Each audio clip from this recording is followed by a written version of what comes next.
विठ्ठल विठ्ठल विठ्ठल विठ्ठल विठ्ठल। दुसरा विषय असा आहे की आपल्या श्री सद्गुरूचे जे नाम आहे, आपल्या श्रीमद सद्गुरूचे जे नाम आहे, तोच आपला उद्धार घडविणारा मंत्र आहे। सद्गुरूचं नाम तुम्ही म्हणाल हे काय नवीन आहे का?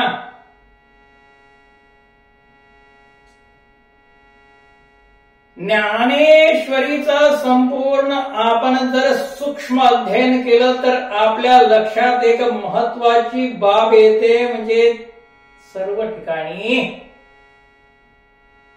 आपला अत्यंत प्रेमाने माऊलींनी जो उच्चार केलेला आहे तो निवृत्तीदास म्हणे, निवृत्तीदासू अवधारी जोजी।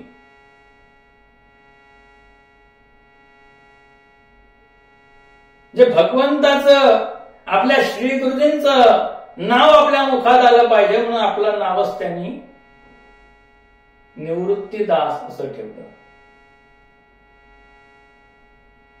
पुढची गंमत पहा, एका जनार्दनी भोग प्रारब्धाचा हरिकृपे त्याचा नाश आहे। एका रतला जनार्दनी, एका म्हणजे संत एकनाथ महाराज, त्यांनी अत्यंत परम आदराने आपल्या श्रीगुरूंचं नावच आपल्या सोबत जोडून घेतलं, एका जनार्दनी। एका जनार्दनी शरण, पहा जरा, ज्ञानदेव महाराजांचेच जीवश्च कंठश्च मित्र नामदेव, ते पण म्हणतात नामयाचा खेचर दाता। म्हणजे गुरुजींचं नाव जे आहे आपल्या त्या मुखात आलं पाहिजे, म्हणून श्री ज्ञानेश्वरी मध्ये 13व्या अध्यायामध्ये माऊली सांगतात, जयाचे वक्त्र वाहे गुरुनामाचे मंत्र, गुरु वाक्या वाचून शास्त्र हाती न शिवे। त्याचं शास्त्र काय आहे किंवा हे माझं शास्त्र आहे, गुरुचं वाक्य।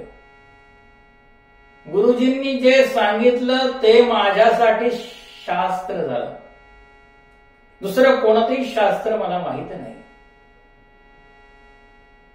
इतका एकनिष्ठ भाव निर्माण झाला तर त्याचा उद्धार हा 100% नक्कीच होणार।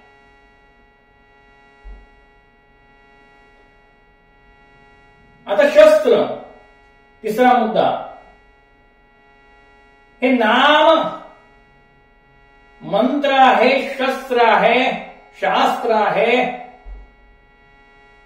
कसलं शस्त्र आहे तर संसाराचा समूळ उच्छेद घडविणार, संपूर्ण संसार सागरातून तरुण जाणार आणि संसार जिंकण्यासाठी अत्यंत आवश्यक असं हे शस्त्र आहे। हे शस्त्र आहे। मंत्रापासून सुरुवात झाली, चौथा मुद्दा मंत्र हाच आहे, महत्वाचा आहे। आत्मा कुठे आहे, आत्मा काय आहे, इथून श्री गीतेची वाटचाल सुरू झालेली आहे मित्रांनो, आणि ते आत्मतत्व जाणून घेतल्यानंतर ही वाटचाल त्या ठिकाणी थांबलेली आहे मित्रांनो। म्हणजे अमूर्त असलेला जो आत्मा आहे तो मूर्त रूपाने त्या ठिकाणी अवतरविण्याचा जर मंत्र कुठला असेल ऋषींनी जी लिहिलेली मंत्र आहेत ते श्री भगवद्गीतेची मंत्र व अक्षरे. हे शास्त्र आहे कसलं तर अमूर्त असलेल्या आत्म्याला मूर्तिमंतपणे पाहण्याचं, आत्मदर्शन घेण्याचं, आत्मबोध घडवून घेण्याचं, आत्मज्ञान काबीज करण्याचं हे अत्यंत उत्तम असं शस्त्र आहे मित्रांनो. 4 मुद्दे हे अत्यंत महत्वाचे आहेत. 3 महत्वाचे पैलू आहेत. पहिला पैलू म्हणजे मंत्र. आणि मंत्र कसा असतो तर तो गूढ असतो आणि तो या श्री गीतेतून, श्री ज्ञानेश्वरीतून मूर्तिमंत अवतरित झालेला आहे मित्रांनो. 4 मुद्दे महत्वाचे आहेत. हे जर आपल्याला सांगायचं असेल, 4 मुद्दे अत्यंत महत्वाचे आहेत. पहिला मुद्दा, भगवंताच्या भक्ताला कोणतीच चिंता नसते. हा एकदा मंत्र हाती आला ना तर कोणतीही चिंता उरत नाही.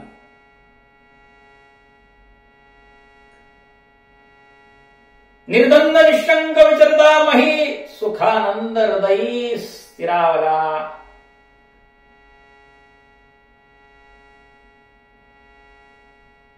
त्याचं कारण काय आहे मित्रांनो? त्याला चिंता का नसते? चिंता कुठे उत्पन्न होते? चिंतेचा जन्म कुठे होतो? किंवा मुळात चिंताच का होते हो मित्रांनो?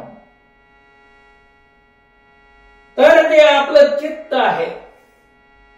त्या चित्ताच्या माध्यमातून चिंतन उत्पन्न व्हावं अशी कल्पना असली तरी आपल्या मात्र चिंताच उत्पन्न होतात. आपलं चिंतन काही घडत नाही. सर्व चिंता चिंता चिंता. भक्ताला चिंता नसते कारण तो जे चित्त असतो ती संपूर्ण चित्तवृत्ती तो जो भक्त आहे तो परमेश्वराच्या चरणावरती अर्पण करून टाकतो. तेरा तुझको अर्पण क्या लागे मेरा. त्वदीय वस्तु गोविंद तुभ्यमेव समर्पयेत. तेरा है, तू ले ले, तेरा है. आता प्रश्न असा निर्माण होतो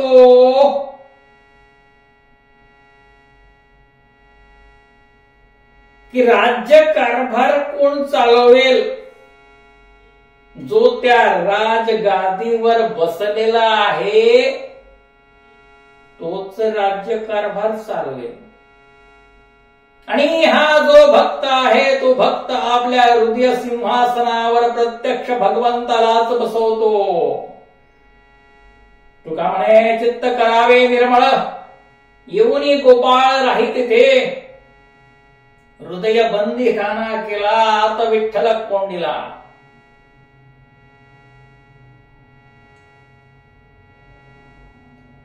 जर आपल्या हृदय सिंहासनावर प्रत्यक्ष भगवान बसले आहेत, आपल्या हातून आपल्या या देहाच्या माध्यमातून जे काही व्यवहार होतील, जे काही आपले आचरण होईल, जे काही आपलं वागणं बोलणं होईल, काही जे होईल, ज्या कुठल्या क्रिया होतील, जे कुठले कर्म होतील ते संपूर्ण कर्म भगवंतांनी सांगितलेले आहे की ते सर्व कर्म मी करतो, त्याचे व्यवहार मी संपूर्ण सांभाळतो. भगवंतांनी सांगितलेलं आहे आणि हे कधीच खोटं ठरणार नाही मित्रांनो. तेव्हा भगवंतासारखा तुम्हाला मुनीम मिळणार नाही, भगवंतासारखा तुम्हाला अकाउंटंट मिळणार नाही, भगवंतासारखा तुम्हाला सीए मिळणार नाही. संधी चालून आलेली आहे, ठेवा त्याला नोकरीवरती. आपल्याला हवाच आहे ना.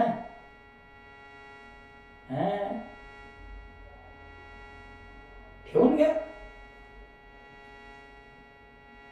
आणि म्हणून सांगतात आहे याला नोकरीवरती ठेवणं सोपं आहे, सोपं आहे. It is very very simple. पण त्यासाठी त्याची भक्ती करावी लागते. भक्ती मार्गाचा आश्रय धरावा लागतो. भाव भुकेला हरी करीतसे भक्तांची चाकरी.